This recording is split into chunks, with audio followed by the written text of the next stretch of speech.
Well, good evening, everyone. Be open to new ideas. Oh, wait a second. Okay. Be open to new ideas. That's what Joanna de Angelis says in the book Happy Life that Yasko just read.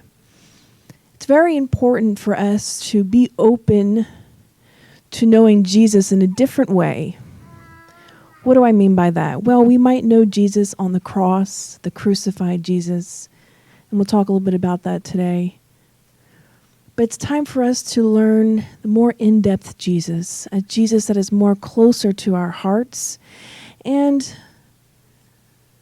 if you've ever gone to the symphony or ever gone to any high school or college symphony, you might have heard them tune up their instruments a little bit before they play.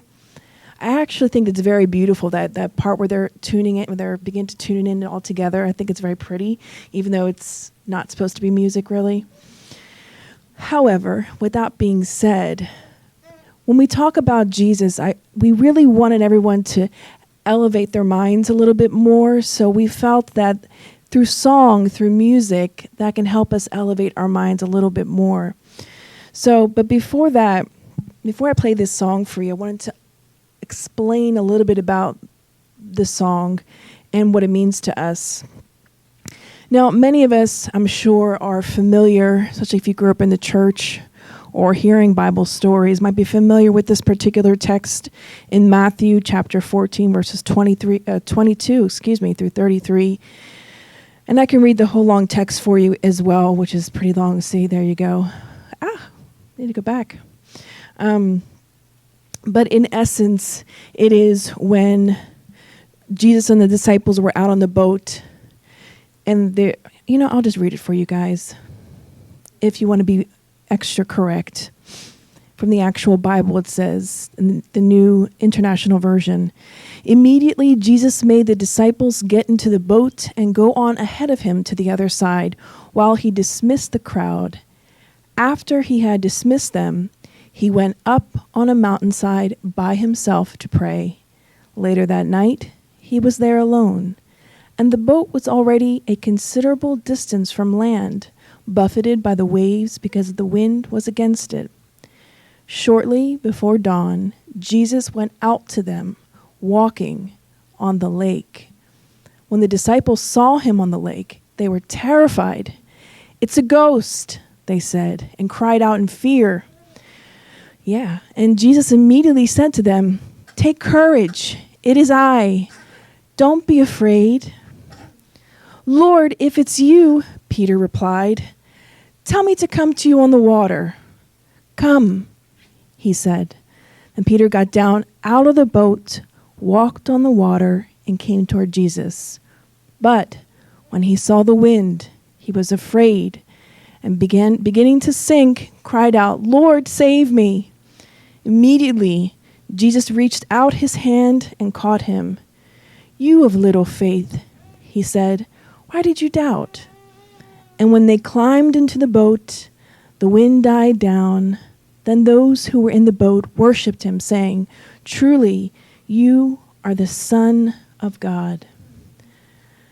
This is a beautiful story that in so many ways, in a poetic way, still happens every day, where Jesus is inviting us to come out into the water. It's scary, we're afraid, we might sink, but we must have faith. So there's a song called "Oceans Where Feet May Fail" by a Christian group called Hillsong. And the words are very beautiful and always remind me of this particular text when Jesus calls Peter out to the ocean. So I'm going to play a little song here. Can someone grab the light for me or get the light? Thank you, Alba.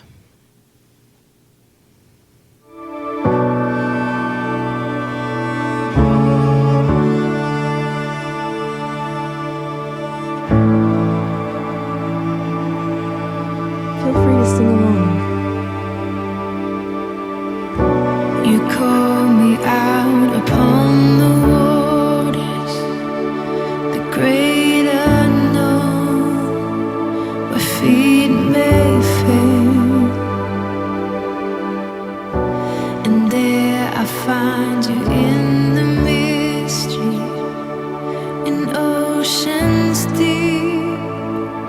my faith will stand. And I will call upon your name and keep my eyes above the waves. When oceans rise, my soul will rest in your embrace. For I am yours. You are mine.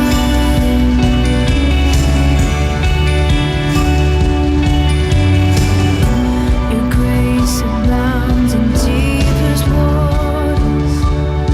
Your sovereign hand will be my guide. My feet may fail and fear surrounds me. You've never failed, and you won't stop now. So I will call upon your name and keep my eyes above the waves.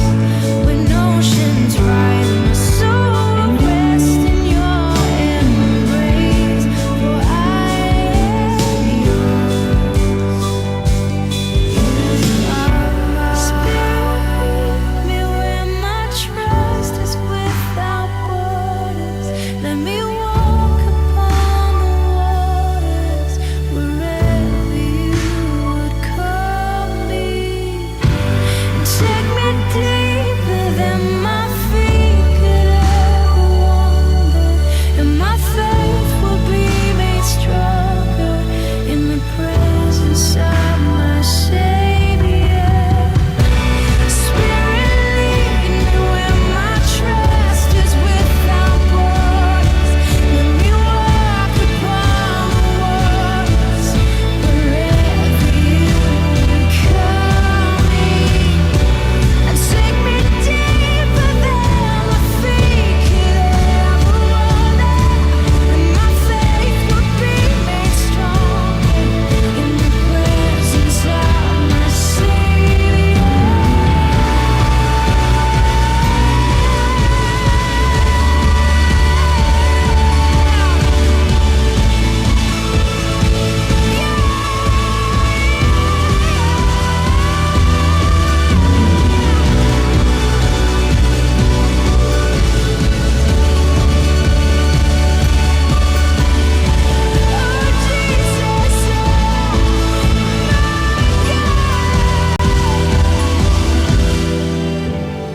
I will call upon your name. Keep my eyes above the waves. My soul will rest in your embrace. I am yours, It's a song reminding and us you are mine. that Jesus is calling us out.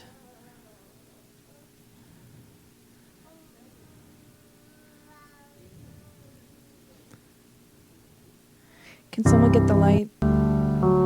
Bless the Lord. Bless. Sorry, we can't listen to another song. So, this is the call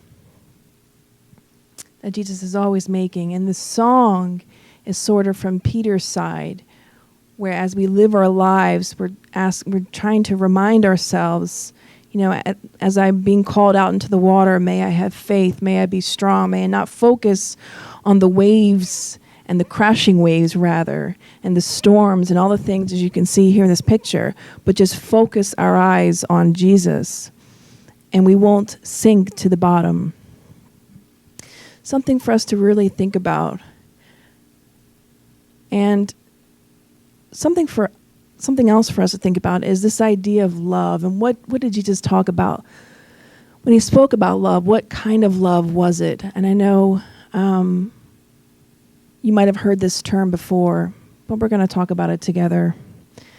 Particularly this scene is from John 21, verses 15 and 17, when Jesus asked Peter, "Do you love me?" Now, the Greek word phileo means brotherly love, which is different from agape love, which is the kind of love that we're going to be referring to throughout our talk here today. And it's the kind of love that we should be trying to reach towards, that agape love. The point in the different Greek words for love seems to be that Jesus was stretching for Peter to move from phileo to agape love. So for all of you who may not know, or maybe you do, because it's a text that's been cited over and over again, when Jesus asked Simon Peter, "Do you love me?" And he says, "Yes." And he says,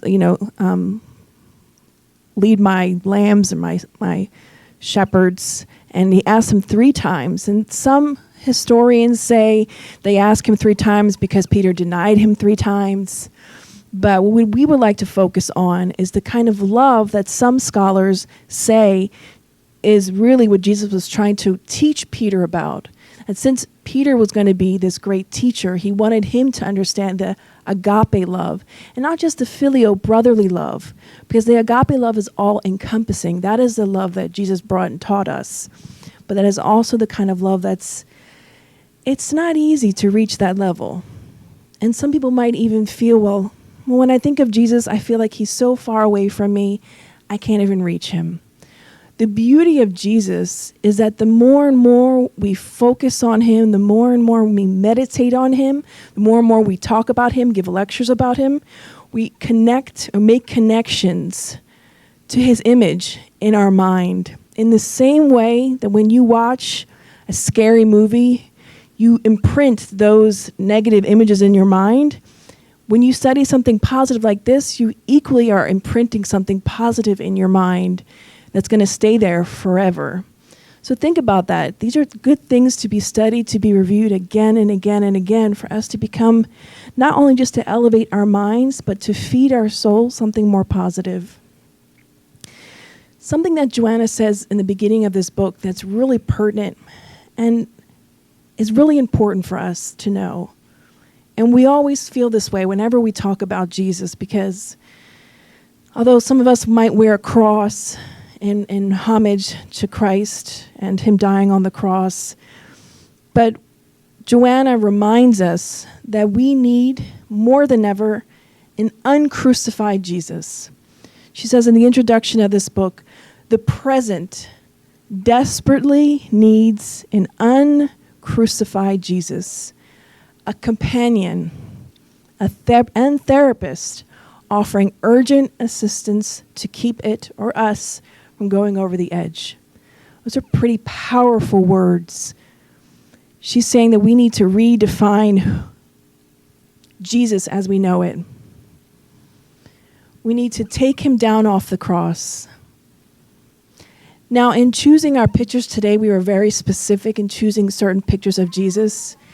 And I like to think, pardon me for using that one of the beauties of this particular photo of Jesus is that when I asked myself, well, why did she paint him with his hands covering like this, as if to say no to people? But then I thought about it more, and then I thought to myself, I think it's because somehow through Akiani, he wanted to present himself as the uncrucified Jesus.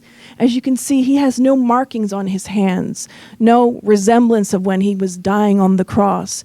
Just a Jesus, brother, someone of light. Something for us to think about.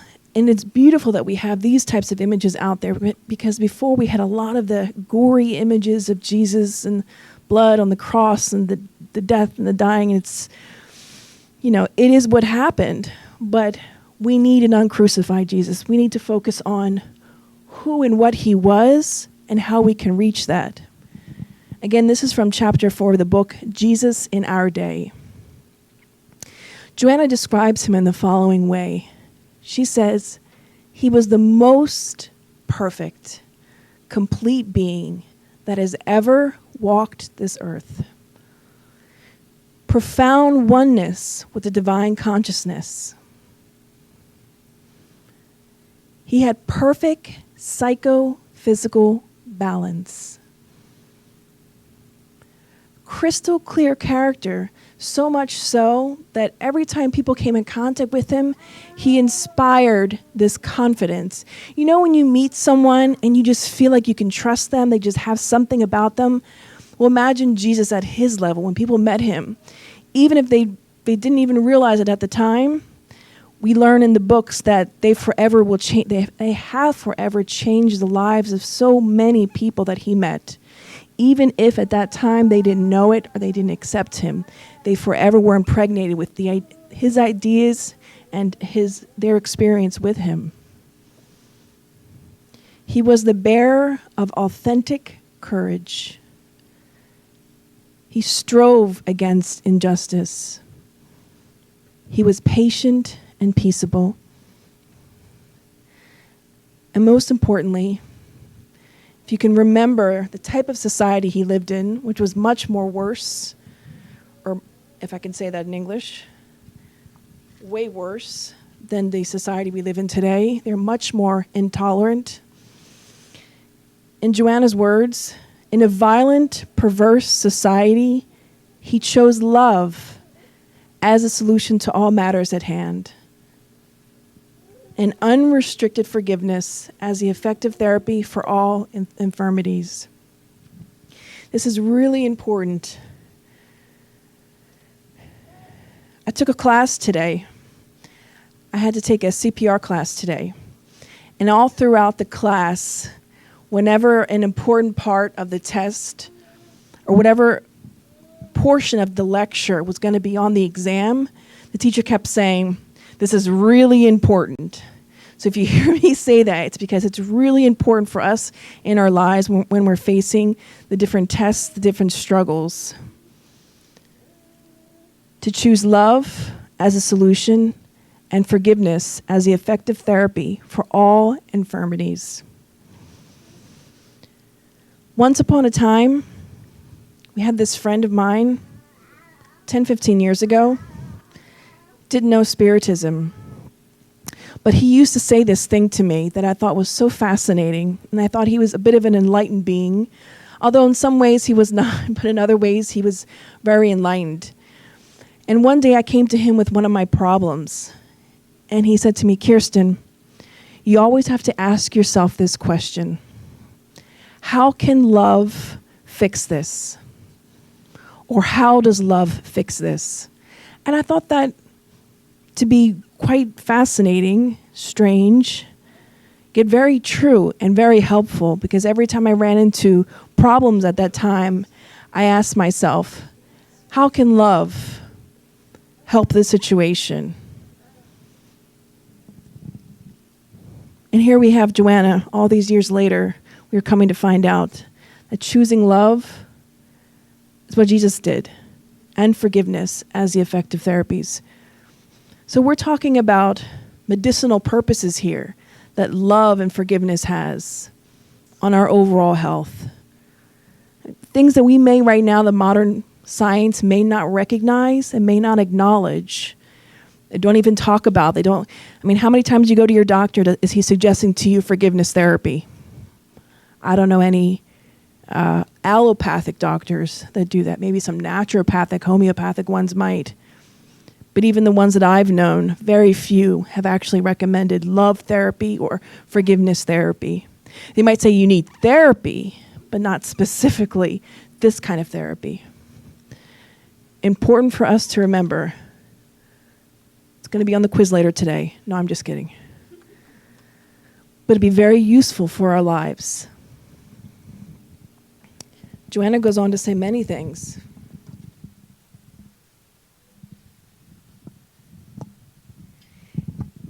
About his forgiveness.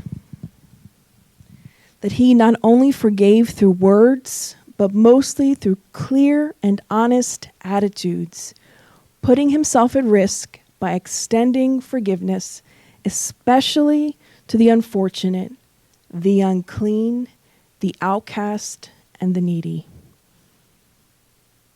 Let's read that again. He not only forgave through words, so he didn't just say, "Oh, I forgive you," or "I forgive him." but mostly through clear and honest attitudes, putting himself at risk by extending forgiveness, especially to the unfortunate, the unclean, the outcast, and the needy. Because this book is entitled Jesus in Our Days, Jesus Nowadays, who would be the unfortunate, the unclean, and the outcast and the needy in our society today? It's not a rhetorical question. I actually want someone to answer that. Who are the outcasts and the needy and the unclean? Who are they? It depends of the point of view, of course.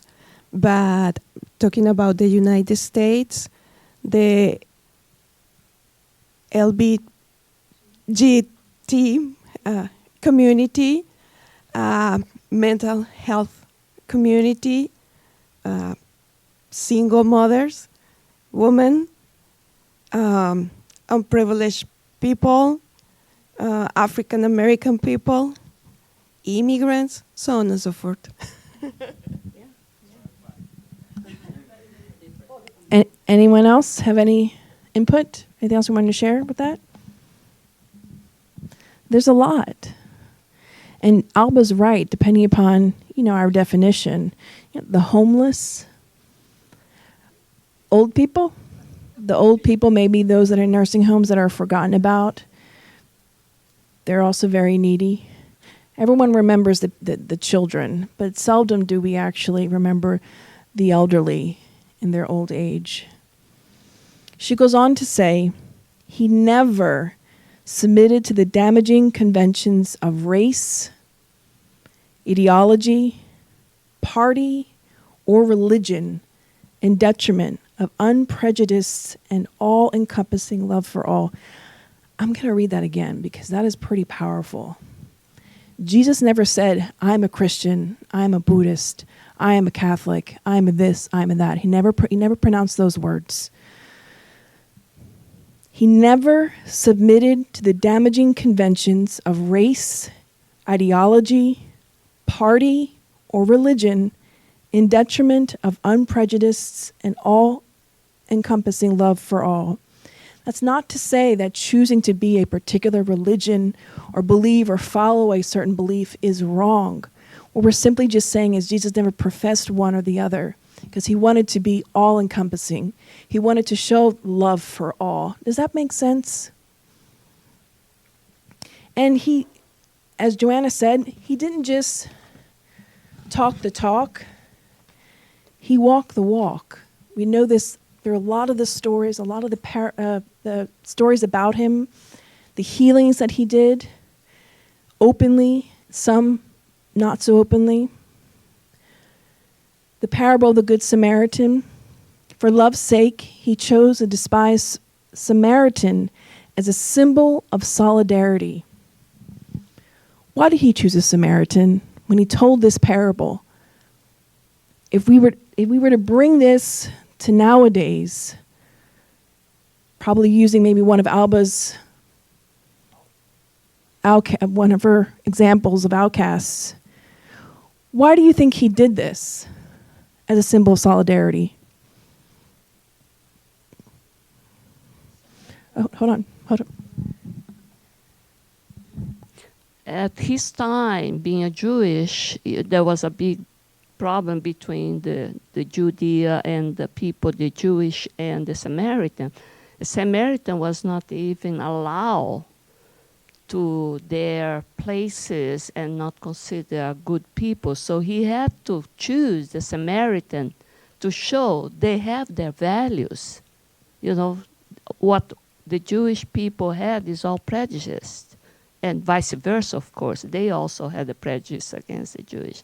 So if he was in the other side, he would give other examples. But it's because they had all the problems, historical problems. Anyone else? He really was trying to illustrate. If he were doing this nowadays, we could say that maybe he would have an immigrant or maybe an African American to show people that anyone can do good. And to also allow us to be connected to one another. Last week we talked about Jesus and his humanness, his humaneness. And this is one of the things that he did. He wanted to illustrate to people and connect people. He was a connector. He was a peacemaker. He was the bridge. Joanna goes on to say, for love's sake, he freed a wayward woman by removing her guilt complex. For love's sake, he assisted the Syro-Phoenician foreigner who asked his help with her daughter's humiliating infirmity. I know if a lot of you are familiar with this. I think this is in Mark 22, I believe. It actually says it right here. Where Jesus was entering a house. Mark 7, verse 24. I was close, sort of. Where Jesus was entering a house that he didn't want to be known that he was there, but you can't hide a light like Jesus, obviously. It's like Divaldo or Chico, not saying that they were Jesus, but imagine them trying to go into a house inconspicuously, but everyone would see them and flock to him. So, of course, that's exactly what happened. This particular woman runs up to him and just says, Jesus, please help me. I have this daughter who's sick. And through her faith alone, her daughter, however many miles away she was healed. And what Spiritism would call an obsession, because they said there was a demon inside her. So for love's sake, for the sake of love, he did all those things. He healed people, the broken ones, the outcasts, and he accepted everyone. His heart and his hands were filled with love. Always. I'm going to read a small passage to you. The full passage. His heart and hands were filled with love to strew it over the downtrodden, whether a tax collector, an adulteress, a prodigal son, an impoverished widow, or a mourning mother. Love was always on his agenda. Let's stop at that thought. Love was always on his agenda. How many of you make to-do lists? I do. Okay, at least 50% of the room. I have to make to-do lists because otherwise I lose track of all the things I have to do, both in my professional life and my personal life. It's too much stuff going on. In our to-do lists, do we ever think about love and how it applies to all the things that we need to do? And is it on our agenda? Is it on our horizon to practice this love?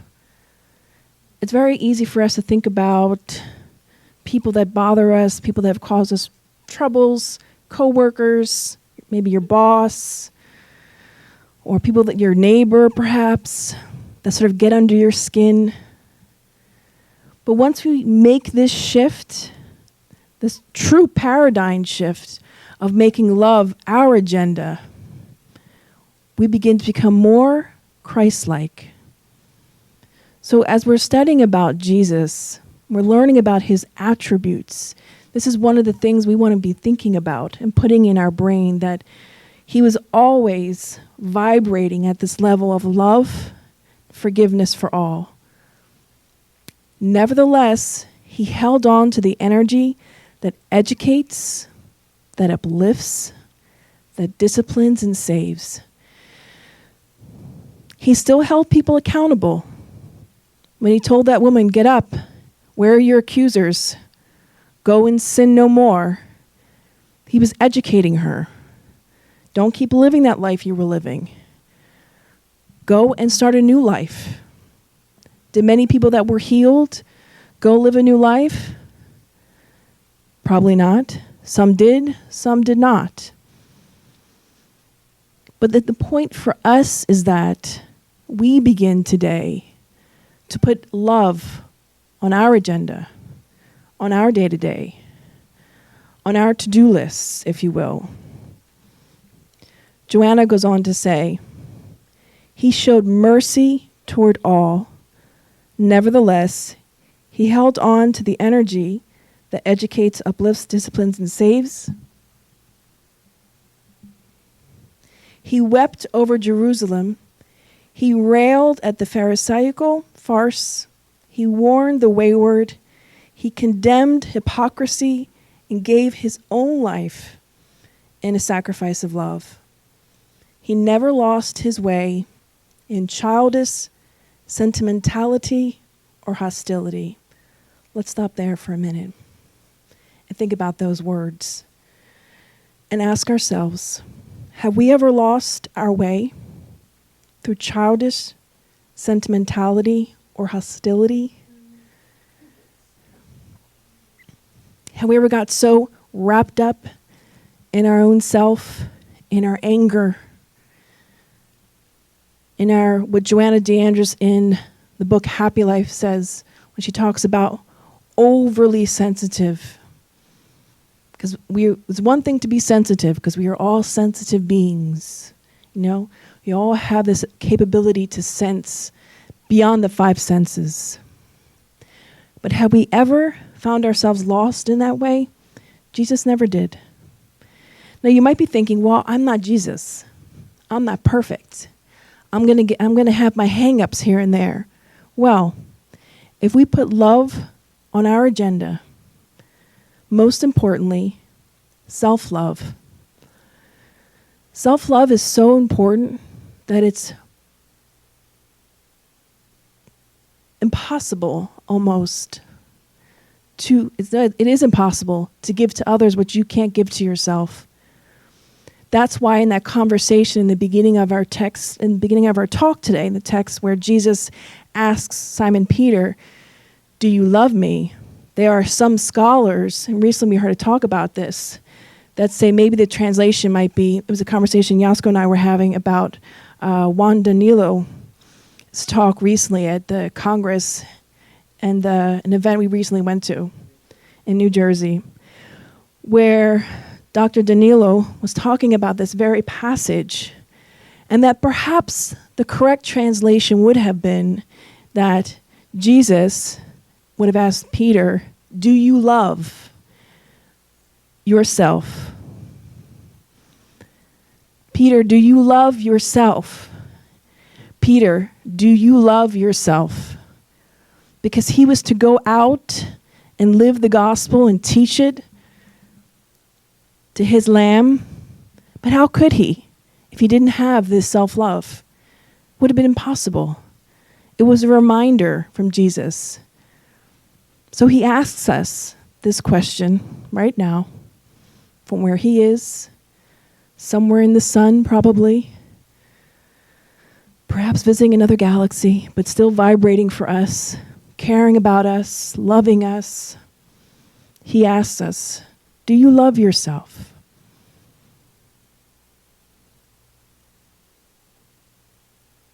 And he gives you this hug as a reminder that you can, that we can reach this type of level of joy and acceptance and happiness. It's what we're destined for. Believe it or not, when we look at the news, we might think otherwise. When we look at the rates of suicide and diseases, but we are all destined for happiness. We just need to make a paradigm shift in how we view illnesses, mental illnesses, physical illnesses, and look at them through the lenses of love and see that all of life is educating us. And that Joanna is asking us, and she's calling us, just like Jesus called Peter, come out to the water, have faith, and walk with me. I know it's scary, but you can do it.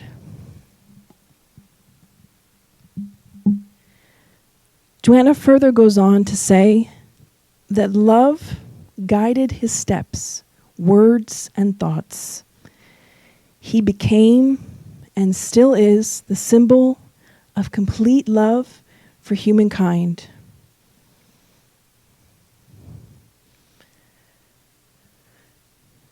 Can we imagine our lives, living our lives with love guiding every step? And think about your to-do list. Now, some of those things might be a little bit mundane, feed the cat, walk the dog, pay your bills. But just the other day, I had a telemarketer for the millionth time call my phone, and I remembered something someone said to me. I believe it was my partner in crime. Said to me, be nice to those people. That's their job. So I thought, well, I guess I should be nicer, instead of saying, please stop calling me, and hanging up. So we never know our kindness, how it could shape other people's day. So that's what I did that day and continue to do moving forward, even after the discussion, I let them talk. I hear them out. I say, thank you for your phone call. But if you wouldn't mind removing me from your call list, I'd be ever so grateful. And then I got hung up on. But I thought, well, I tried to be nice. At least it was not me this time. But love was guiding my steps. I was trying to be good. I was trying. And that's all, like in the Gospel according to Spiritism, the chapter called The Good Spiritists. The point is for us to try to be better. The point is for us to make the effort. We aren't trying, and even I should say, if you aren't failing, then you aren't trying, because inevitably, we're going to fail at some things. We're going to, hit our head on the floor. But the point is not that. The point is to get back up and keep trying again, keep loving anyway, even when others are telling you, oh, that's not a good idea. You shouldn't be so nice to that person. They're mean to you. Why are you so nice to the mailman? I used to wonder this as a child. My family would do this, my father. He did a lot of odd things I thought were odd when I was a child. He would leave money every holiday for the mailman. He would greet the mailman. He used to talk to him about his life and his kids and his wife. And then every so often we get a new mailman and he'd start the process all over again. And he'd do the same thing with our local trash man. Paul is saying, of course, but my generation, I don't think that that's something that we've necessarily did. And I didn't understand it as a child. I thought it was embarrassing to see my father do that, because I thought, Dad, you don't even know them. Or we would be in the store. We would be in a store called ShopRite. I think there might be one here in Maryland that I've seen. 3, okay. So he used to befriend everybody in the store. It was humiliating as an 8-year-old child, because he would just stop and talk to everybody and tell them about our lives, and they would tell them about their lives, and they'd go back and forth, and my dad would say nice things, and sometimes he'd say positive things and give advice. And I used to think this, we're at the supermarket, Dad. We're here to buy milk and bread. Why are you preaching to a random guy who's buying Cocoa Puffs? It used to be so embarrassing to me as a child because I couldn't comprehend. But isn't that like us now? We can't quite comprehend Jesus and why he did what he did, but love guided his steps. Words and thoughts, walking the walk, talking the talk. He became and still is the symbol of complete love for humankind.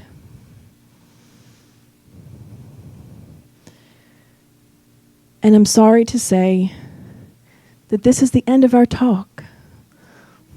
But I did want to open up for comments or questions, but there might not be many questions. But if you have a comment about a particular part of the text, we can even go back on something that Joanna said, on how Jesus lived his life, utilizing every opportunity. And they say, by the way, that perfect spirits and highly evolved spirits don't waste time. I thought a lot about this thing that I read. They don't waste time, that every breath and every word they say is for goodness. And I thought about that for a while, and I thought, asking myself, how many words a day do I say that are either hurtful or useless? And how can I rectify that and make my words more helpful to others, and taking every moment to be helpful to others? I remember, again, story of my father, and I apologize. He has been deceased now for a few years, and I find myself reflecting on a lot of the odd behavior I deemed as odd as a small child growing up with him. And I remember being small, and he had befriended this couple, and we were at their house having dinner like normal people. And then, true to fashion, my father starts talking about the afterlife. Now, these people were not spiritists. I don't know what they were, but my father was had such a strong faith and belief. He loved to talk about it. So here he was talking about spirituality, life after death, reincarnation, and here I am, about 10 years old, mortified, thinking these people are not believers like we are, and here you are talking about this stuff, Dad. And I just wanted to put my face into the mashed potatoes I was eating and just disappear. But why this story always stuck with me was because the week after that, that man died of a massive heart attack, in layman's terms. He died. And I always thought, they never knew, they might have never heard of or had the opportunity to learn or be prepared for life after death had my parents not been there and had spent most of that evening talking about life after death, reincarnation, why people die, why we come back. It was a random dinner. Supposedly, he was inspired. So, love was his guide. Daniel has a comment.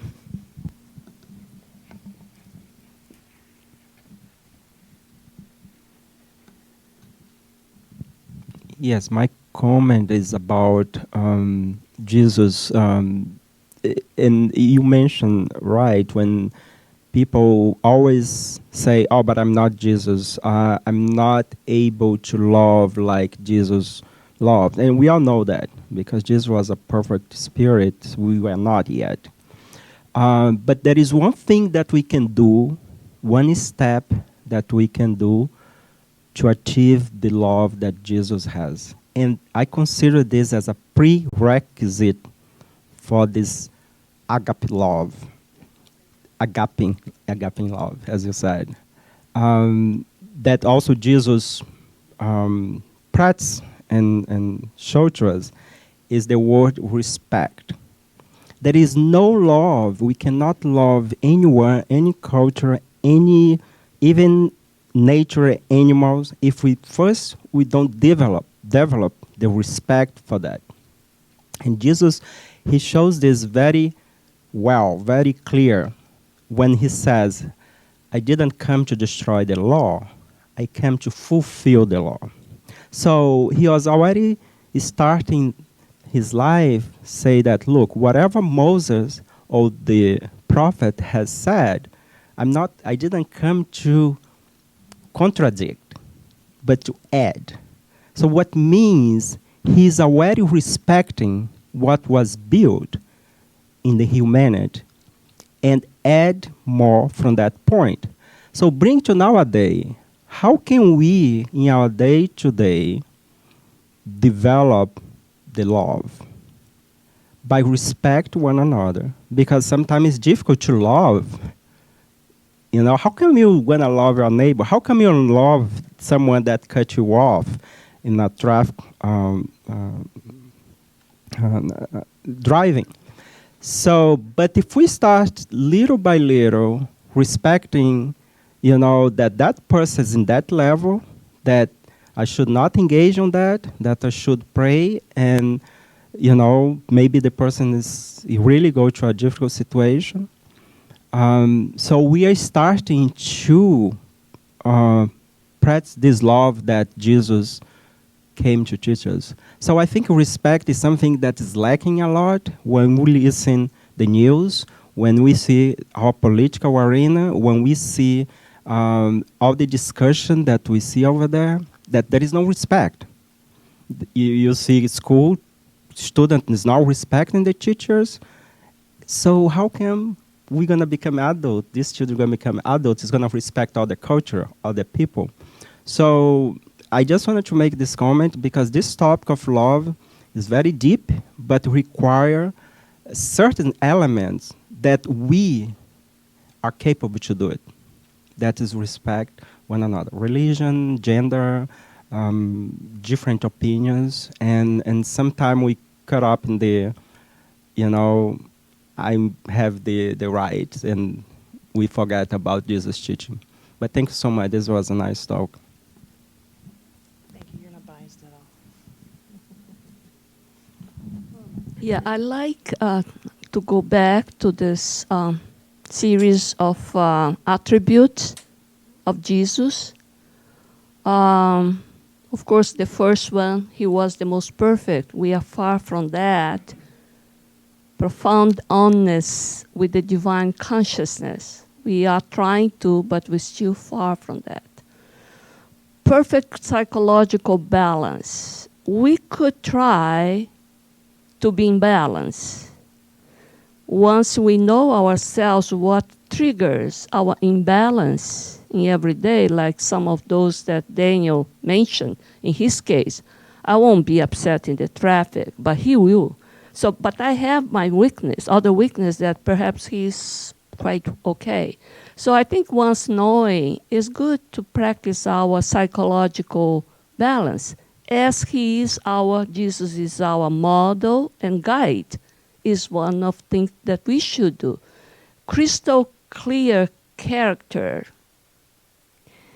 Perhaps it's not so crystal, but we can try to have the clearest character in our relationship, not to try to, darken, not to try to mess up when we see already that we could do better. So, bearer of authentic courage. I think this is I was listening to many talks in Spiritism, and they say, and in the Spirit's book, you have this. It's not enough not to do the bad things. We have to have the courage to go for the good thing. We have to speak up. So then I thought, when Jesus was there to be, judged by Pilatus and and they asked if Barabbas or him. How could happen that thing? If a couple of hours before, one day before, they were all for Jesus. What kind of crowd was that? One that was before, cheering for him, grateful to him for all what he has done for that community of all the outcasts. How could 24 hours later, is a different crowd, or we are not strong enough to hold to our courage to speak up? I can't understand what happened there, What were those people compared to the other ones, the thousands that follow him? So it's lack of courage, because we should have some gratitude, but we were afraid to speak up. The mother of Barabbas was there in the crowd. He was the weak. Some few women that were there said, no, choose Jesus. Because she had asked a little bit before to Jesus, save my son. And he had asked, who is your son? And she had to confess 3 times he asked that she had abandoned that baby in the forest. And he was caught up by the bad man and became one of those. And she said to him, but it was not his fault. It was my fault that I abandoned him. And he was raised by this bad man. But he's not a bad man. And Jesus said, I will save your son. But when she saw the injustice, she said, but not this way. I don't want you to save my son this way. But with a few voices. So I think for us, for me, as a spiritist, I have, or any other faith, I should speak up courageously, and not just avoid to do bad things. I think that list is beautiful.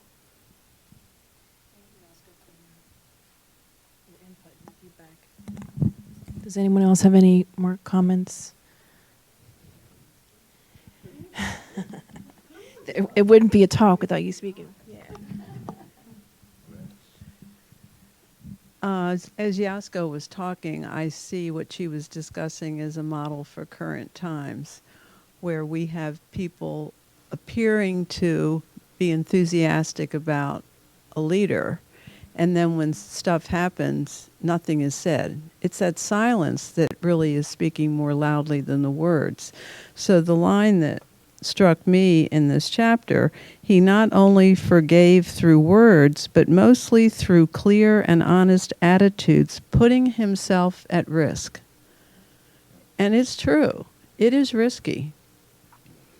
Because you could be the only one in the office or the only one in the setting. So courage is where we keep cycling back to. And his formula here towards the end of this chapter is love guided his steps, words, and thoughts, which is what you were saying. How do we start our mornings with a clear intention to live from our heart, and then take many breaks throughout the day? Either the app's going to buzz or something's going to happen, just so we can remind ourselves, because you're in the marketplace. You're not living in a monastery. Just reminded me of something. My Apple Watch, which keeps going off, to remind me to do deep breathing. So perhaps, if you have a smartwatch that might alert you to something, or maybe you can set your own alert, like Paula maybe was referring to, so you can remind yourself to ask yourself, how is love guiding my steps? Am I putting love on my agenda today? Am I respecting others? Because there are basic human things that we can do that, of course, we're not Christ, not yet, but we can still practice these things. I mean, they're not there's an old movie in the 80s called What About Bob that starred Bill Murray and Richard Dreyfuss. And one of the most funny lines in the movie was, baby steps, baby steps, baby steps, baby steps. So, for those of you who've seen the movie, it's a comedy. It's a very funny movie. But baby steps for us. Be patient with ourselves. We're not going to be Christ tomorrow. Probably won't be next week and probably won't be next month. That's okay. If you fall down, just get back up. So thank you all for sharing in your comments today. I really appreciate it. And Daniel? Yeah. Before that, I wanted to play one last thing for you guys. I wanted to play... Thank you, Alba. The acoustic version of the song we listened to earlier. Thank you for whoever just said that. You can allow this to be a sort of guided imagery if you wish. You can just listen to the words and close your eyes, or you can watch them perform.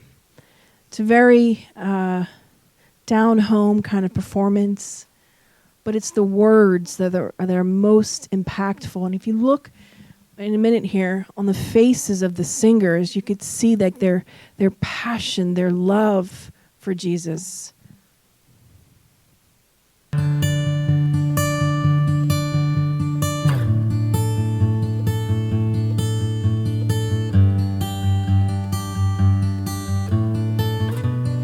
called me out upon the waters, the great unknown, where feet may fail.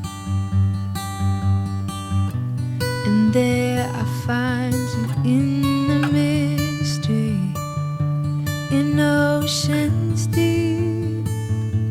My faith will stand, and I will call upon your name and keep my eyes above the waves. When oceans rise, my soul will rest in your embrace.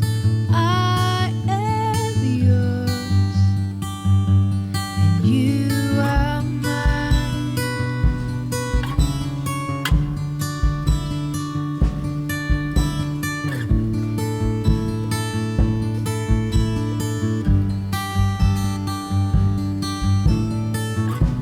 Your grace abounds in deepest waters. Your sovereign hand will be my guide. Where feet may fail and fear surrounds me, you've never failed, and you won't start now. So I will call upon your name and keep my eyes above the waves. When oceans rise, my soul will rest in your embrace. For I am yours, and you are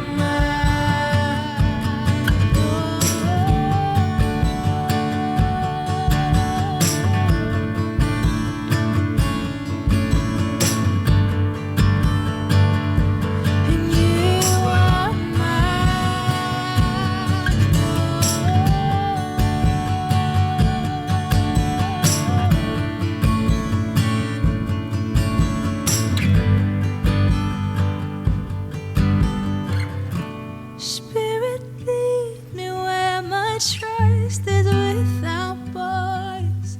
Let me walk upon the waters wherever you would call me.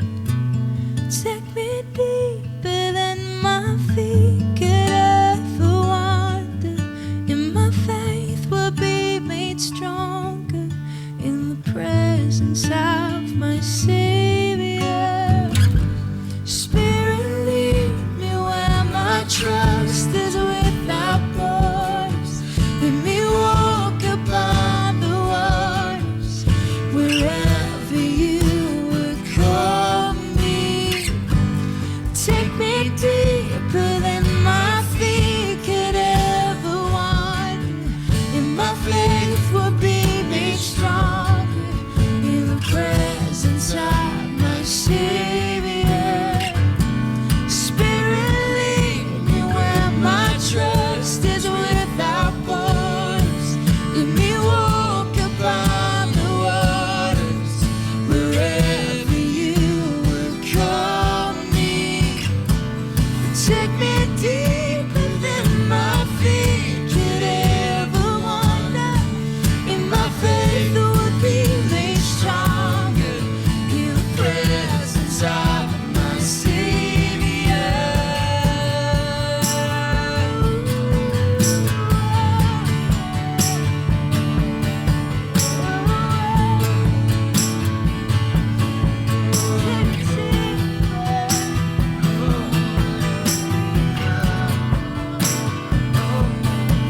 Oh, Jesus, my God.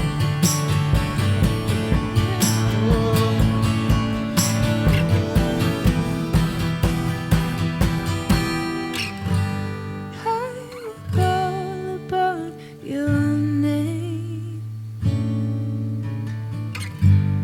Keep my eyes above the waves. My soul rest in your embrace.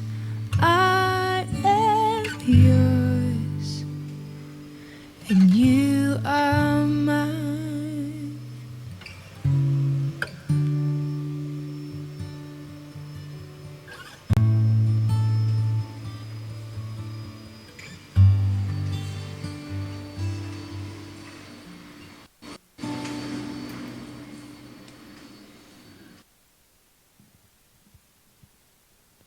So, believe it or not, but that was